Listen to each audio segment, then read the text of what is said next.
బాగా నొప్పులు ఉన్నాయా? కింద కూర్చుంటున్నావా? కూర్చుంటే లేస్తే ఇబ్బంది అనిపిస్తుందా? రెండు కళ్ళు ఒకటా?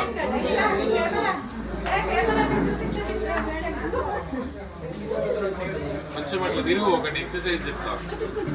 గాల్లోకి అట్లనే గాల్లో ఆపుకొని ఆపు ఆపు. 1 2 3 అనుకుంటూ పదించుకో. కిందికి దించు, అక్కడికి వెళ్ళలేదు. మళ్ళీ అట్లనే పదించుకో. నిమిషాలు చేసుకో ఎక్సర్సైజ్ లెక్క. జర గరం నీళ్ళతో ఆపుకో. ఈ గోళీలు వాడు.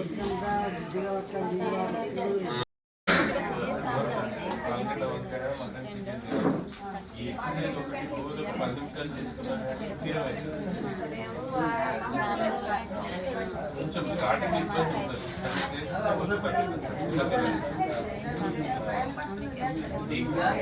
ఎరాజీలతో కాపు రోజు 2 3 పూటలు కాపుకోండి. అది ఎక్సర్సైజ్ చార్జ్ చేయబడి ఏం లేదు. కాలితో చాపి ఒక 10 నిమిషాలు కాపాలి. ఒకటి అయిపోతుంది.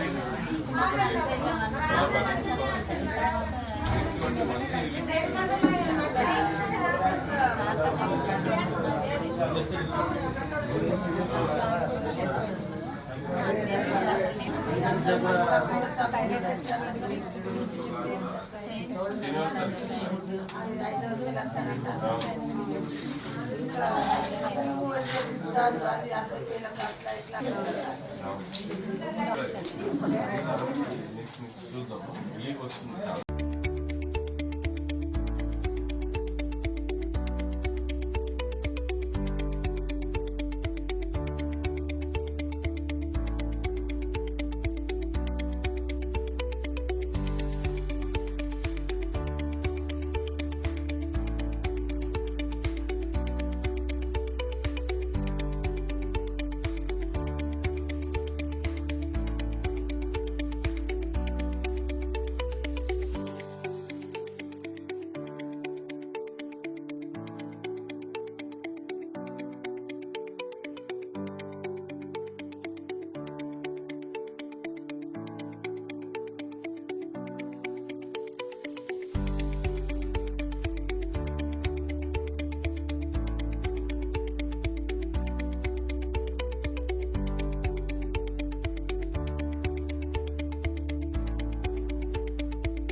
అందరికీ నమస్కారం.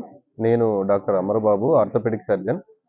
మేము ఇవాళ కొత్తపల్లి గ్రామం నందు హెల్త్ క్యాంప్ నిర్వహించడం జరుగుతుంది.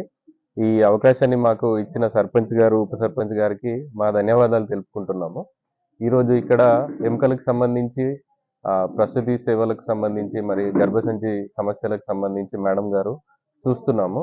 ఈరోజు BP, sugar plus bone density testing అనేది కండక్ట్ చేశాము.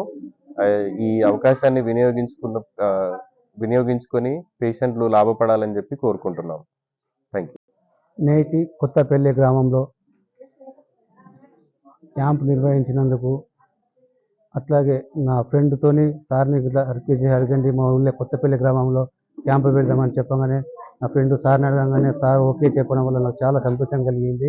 అంతేకాకుండా ఈరోజు కొత్తపల్లి గ్రామంలో పేషెంట్లకు చాలా సర్వీస్ చేస్తున్నారు సార్. చాలా లబ్ధి పొందుతున్నారు. సార్కు చాలా చాలా ధన్యవాదాలు చెప్తున్నాము. అంతేకాదు సార్ మీకు ఎల్లప్పుడూ రుణపడి ఉంటాం సార్.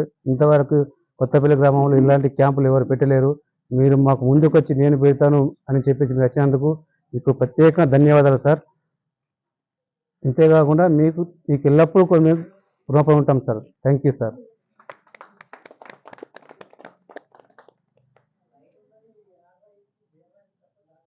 గ్రామం లోపల ఉచిత వైద్య శిబిరం అనేది నిర్వహించడం జరిగింది. అయితే ఇక్కడ ఏంటంటే మాకు అంటే గ్రామం లోపల ఎప్పుడు కూడా ఏదో ఒక చిన్న విషయానికి అంటే ఒక కంటికి సంబంధించి కానీ లేకుంటే ఏదైనా ఒక అవయవానికి సంబంధించిన దానికే అంటే పెడుతుర్రు. కానీ ఇప్పుడు మొత్తం మల్టీ స్పెషాలిటీ సార్ గారు మరియు మేడం గారు అంటే స్త్రీలకు సంబంధించి మరియు అందరికీ సంబంధించినటువంటి ఒక వైద్యాన్ని మా యొక్క గ్రామానికి అందించినందుకు ఈ యొక్క సార్ గారికి మరియు మేడం గారికి ప్రత్యేకంగా ధన్యవాదాలు తెలియజేసుకుంటున్నాను.